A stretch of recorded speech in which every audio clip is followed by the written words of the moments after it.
persediaan menjadi langka, harga kedelai di pasaran meningkat. Para produsen yang berbahan baku kedelai di Indonesia resah dan bingung, terutama para perajin tahu, tempe, tauco, dan kecap. Pemerintah terus berupaya mengatasi kelangkaan kedelai melalui paket-paket teknologi yang diharapkan membantu petani untuk bertanam kedelai secara profesional.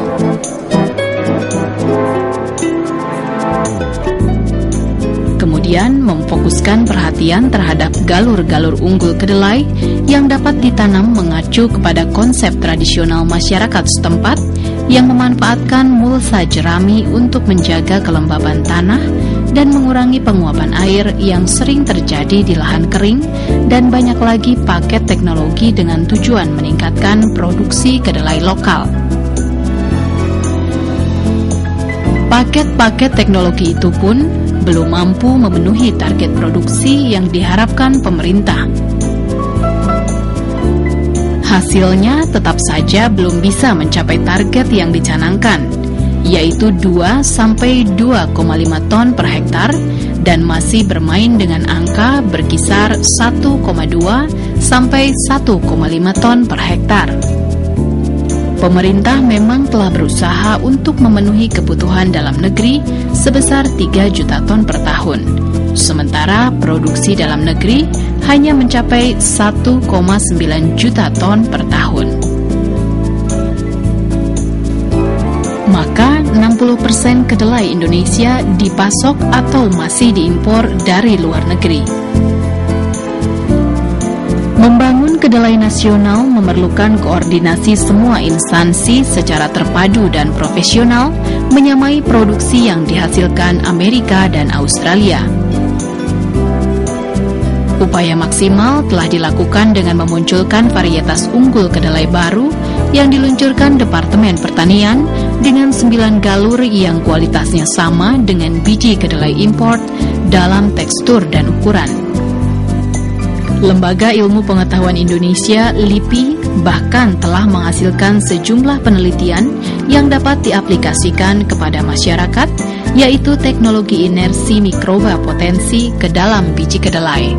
Alam Indonesia memiliki keanekaragaman mikroba yang sangat besar, namun baru sedikit saja kekayaan alam mikroba yang termanfaatkan.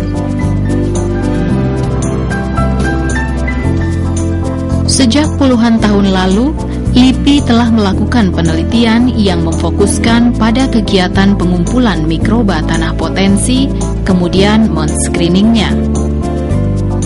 LIPI telah memiliki sejumlah mikroba potensi yang mempunyai kemampuan mendukung pertumbuhan tanaman, seperti bakteri penambat nitrogen Rhizobium yang hidup secara simbiosis mutualistik dengan tanaman kedelai.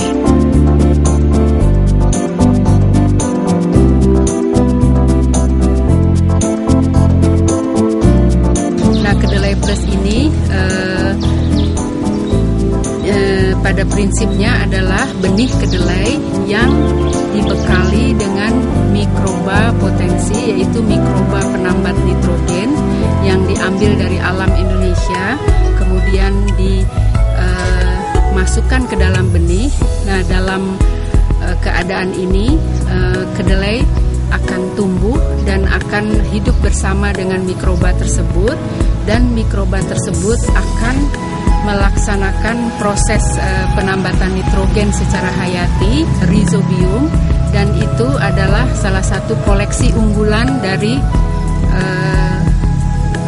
LIPI yang dengan nama BTCCB 64 yang ditemukan oleh para peneliti LIPI sebelumnya dan dikembangkan melalui teknologi. Uji kemampuan mikroba potensi di laboratorium diawali dengan proses sterilisasi, inokulasi, dan inkubasi dari bintil akar tanaman kedelai yang diambil dari tanaman kedelai LIPI di Kabupaten Sukabumi, Jawa Barat.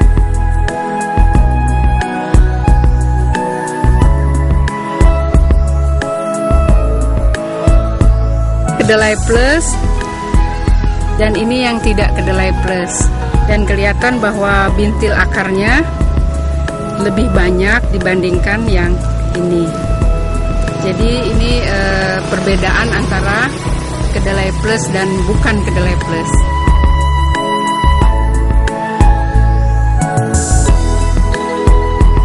Aplikasi bakteri Rhizobium kepada benih kedelai biasanya dilakukan dengan mencampurkan kultur bakteri dengan bahan pembawa tanah gambut atau bahan pembawa lainnya seperti pasir atau tanah. Meski dalam pelaksanaannya banyak kendala yang dihadapi sebagai akibat kurang dimengertinya karakter dari makhluk hidup yang tidak dapat dilihat mata kasat.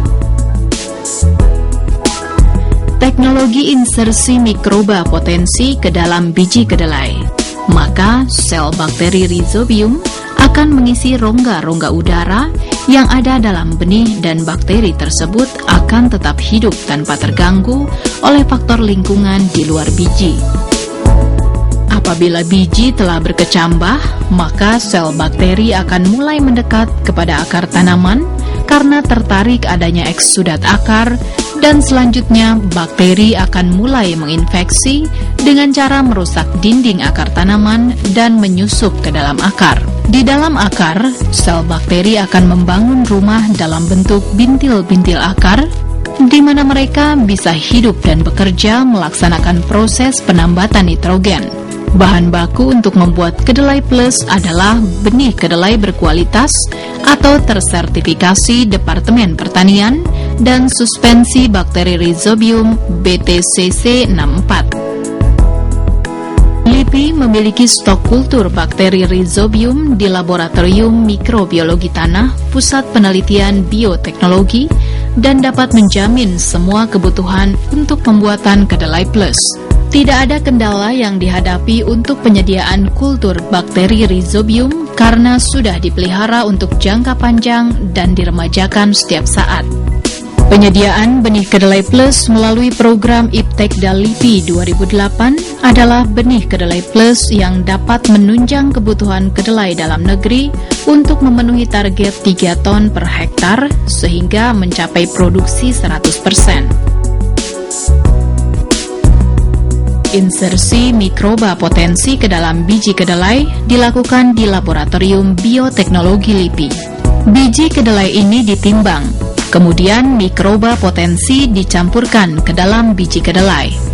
Sebelum dicampur, homogen di alat insersi terlebih dahulu diaduk-aduk sampai rata dengan tangan. Setelah itu, kedelai yang telah mendapat insersi mikroba potensi dan tercampur rata dengan baik diaduk-aduk dengan mesin insersi agar mikroba potensi itu masuk ke dalam biji kedelai secara merata dan sempurna.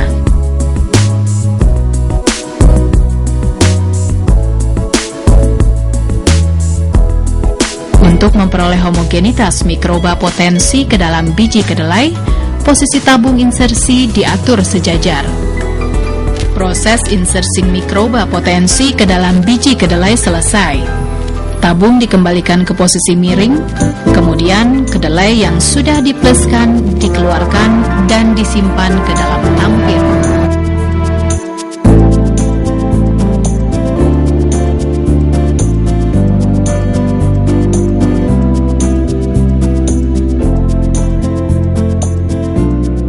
Kemudian barulah dimasukkan ke dalam karung untuk memenuhi kebutuhan para petani kedelai yang akan menanam kedelai di lahan pertaniannya.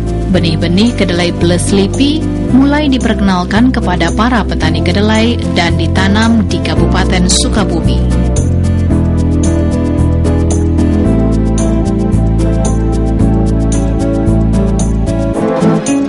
Ini adalah lahan pertanaman kedelai yang merupakan percontohan pertanaman kedelai plus yang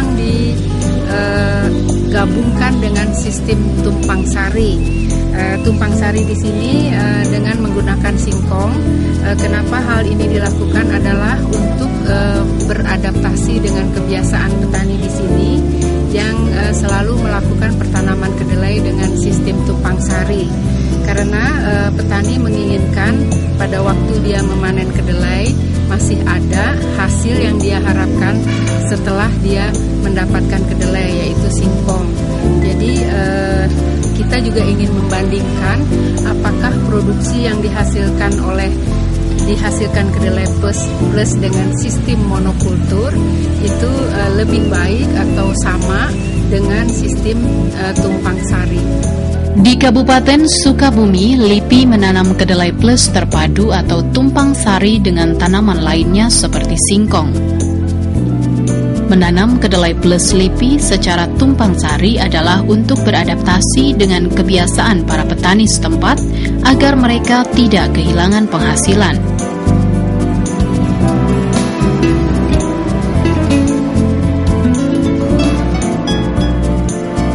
Biasanya setelah panen tanaman kedelai, kemudian mereka selanjutnya panen singkong. Pola menanam kedelai plus secara tumpang sari maupun monokultur adalah untuk membandingkan produksi yang dihasilkan. Produksi kedelai plus yang dibuat dengan program Iptekda LIPI akan mengurangi biaya pembelian pupuk kimia dalam jumlah besar karena kebutuhan tanaman akan unsur nitrogen telah dipenuhi oleh kerja mikroba yang dapat menambat nitrogen dari udara bebas.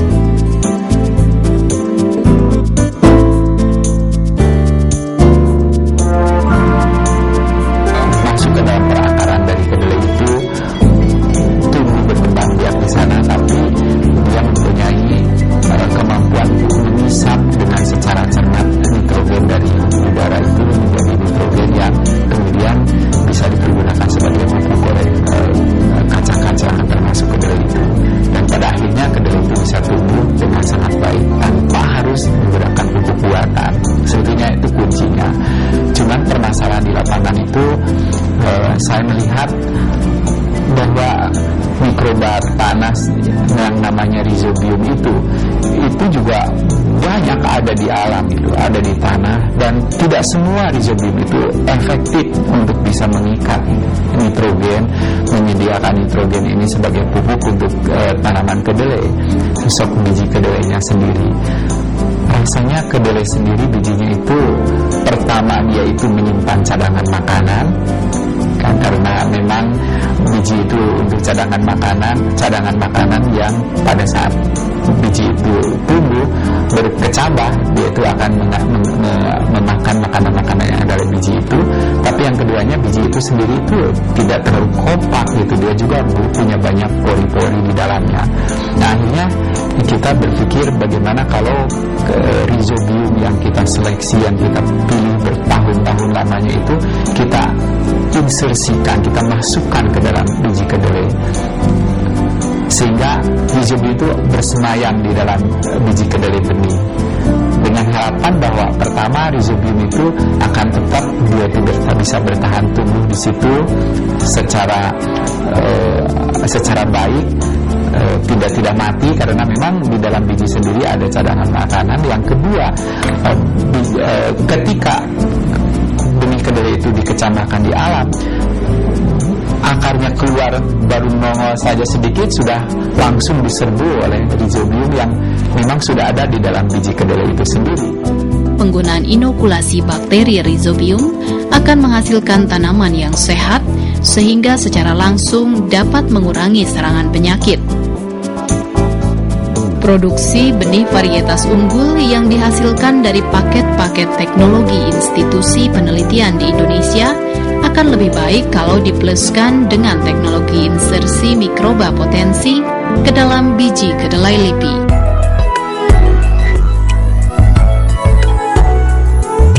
Menanam benih kedelai plus LIPI berharap para petani akan memperpanjang rantai ekonomi masyarakat dengan rata-rata produksi yang dihasilkan 2 ton per hektar. Prospek ini menguntungkan para petani sehingga mereka tetap bertahap untuk bertani kedelai. Teknologi insersi mikroba potensi ke dalam biji kedelai dan bakteri rhizobium sebagai penambat nitrogen penting untuk meningkatkan produksi kedelai dalam negeri dengan kualitas yang sebanding dengan kedelai impor. Kedelai plus dengan bakteri rhizobium penting guna menjaga keseimbangan lingkungan dan memelihara tanah dari Lembaga Ilmu Pengetahuan Indonesia LIPI.